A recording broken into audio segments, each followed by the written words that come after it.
How are you? Hope you're okay. Let's get straight into it. No paid promotions on these videos. Let's look at some seriously cool cars that were once dirt cheap. They've been rising for the last few years. They're going up in price, but it's not too late. The Porsche 944.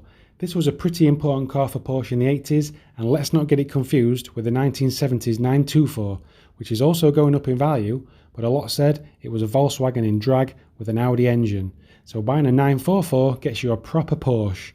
There's a few engines and specs to choose from. The most common is the 2.5 and 3 litre 4-cylinder models and the turbo. The engines were derived from the Porsche 928 V8. These 944s were cheap for years and years and often overlooked. £2,000 to £3,000 would buy you a really nice example and not much more money for a turbo. But things have recently changed. Prices keep going up and up. The one I'd buy is the S2 model. It has the 3 litre engine and it has the styling of the turbo. And it's not much slower than the turbo, and it's a lot cheaper too. Brake horsepower isn't really relevant anymore. These Porsches aren't slow, but they're not as quick as today's standards. You're basically buying it because it's a great looking, appreciating retro classic Porsche, and it has the important Porsche badge. Don't be put off by cars with high mileage. Condition is much more important. Prices right now start at about £5,000 to £6,000 for a decent 944. £10,000 plus will get you a really nice example, and the turbos are in excess of £20,000. The Ford Focus RS Mark I, released back in 2002, only 4,500 were made for Europe and 2,000 of them were for the UK, and all in imperial blue. This isn't just a Focus with a bigger engine.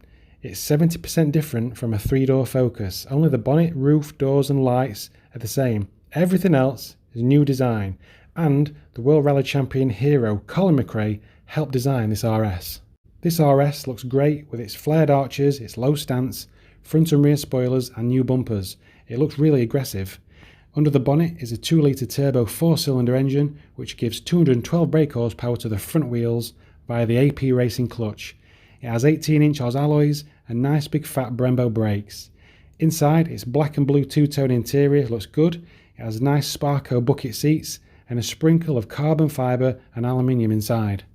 This car looked great in 2002 and it looks even better now because all the regular Focuses are disappearing. 3 to 4 years ago you could easily buy one for £6,000 to £7,000. Prices now have rocketed. £15,000 for cars with about 90,000 miles and £20,000 plus for much more low mileage cars. The BMW E39 M5.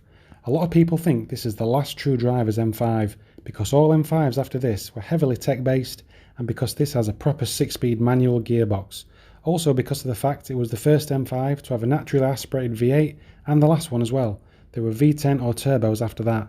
It has a 4.9 V8, produces 400 brake horsepower, which happily power the rear wheels, and it was the first M5 to have the Vanos variable timing to give you that extra power.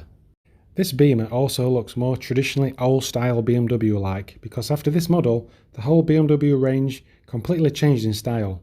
It looks pretty understated. It's only the M5 badge and 4 exhausts that really give it away, but I must admit it is a good looking car. The interior is plush and executive, but it feels a bit dated now. It also started the Corona Ring Angel Eye headlight trend. It's limited to 155, but de-restricted it'll do 190, and when you're driving it, it just pulls and pulls. It doesn't want to stop. You can buy the E60 V10 M5s for the same price, but this E39 is easier to live with. Not so many years ago you could buy a nice example for £5,000 to £6,000. Now £15,000 to £18,000 is the price for nice examples with average mileage, and expect to pay even more for lower mileage cars. The Honda S2000. Released in '99, it was sold for a decade. It was built to rival the Boxster Z3 and SLK, and I know which one I'd rather have right now. It's the S2000. Under the bonnet is a superb naturally aspirated 2 litre 4-cylinder VTEC lump, producing 240 brake horsepower. This rear-wheel drive 6-speed manual sports car likes to be driven hard. You basically have to thrash it to get the best out of it. Anything below 6,000 RPM and it's just a cruiser, so to fully enjoy it you have to drive it hard and fast and keep it between 7,000 and 9,000 RPM.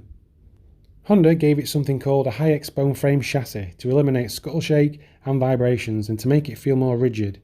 It was revised in 2004, the styling was updated, it got bigger wheels, and the suspension was softened as it was a bit snappy before. It's a great looking car, it has a power hood, it's very reliable and tough, and the car is nice inside. Just a few years ago you could buy a nice S2000 for £3,000 to £4,000. Now £8,000 will buy you a nice example with over 100,000 miles, and £15,000 for this 2007 car with 60,000 miles.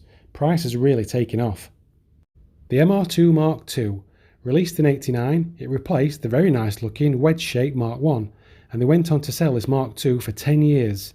A lot called it the poor man's Ferrari, which is funny because a lot got butchered to make 355 kit cars.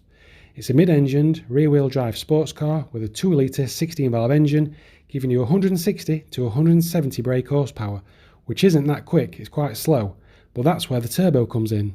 The turbos were about 240 brake horsepower. We couldn't buy them from a UK dealer, we had to import them from Japan, which wasn't so bad because the cars were from a nice dry climate. They're generally better specification as well with things like air conditioning.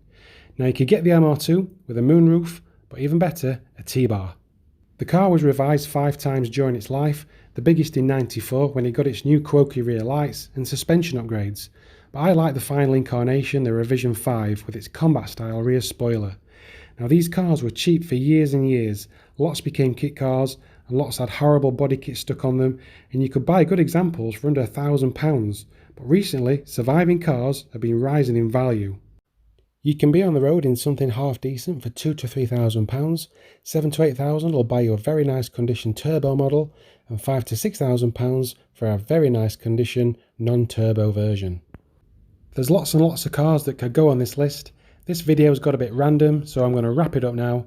If you enjoyed this video, please like it. Please subscribe if you're not subscribed. I'll see you later.